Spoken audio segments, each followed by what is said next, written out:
This spooky sound is called ghost noises or screeches. So what you're going to do for any instrument, you're going to take one of your fingers. I'm going to use my first finger for this and choose one string. So I'm starting with A. And we're going to go up and down as we're playing with our bow. So try that without your bow first. See how far you can get. If you notice, violins and violas, my elbow is going to swing under. If you're playing a cello or a bass, you're going to start coming up and around. So you want that elbow nice and high, not tucked behind your instrument. Here's what it sounds like with your bow. So I'm pressing down on the string as I'm doing this. I'm not just lightly touching on top. That's a different noise.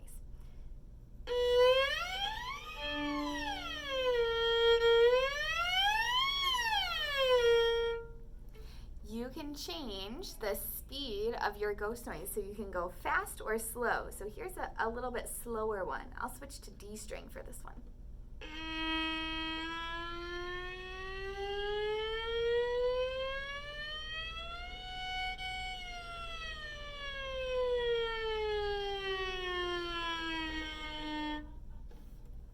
So that might have sounded a little bit different than if I were to go a little faster. You can also adjust how high and low you go too. I could go back and forth just in this area of my violin. Or go up a little higher.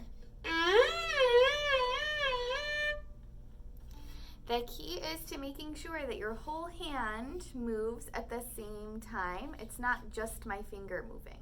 That'll only get you so far. If you want the really big ghost noise, use your whole hand up and down your strings. Try it on all of your strings and pick which one you like the best.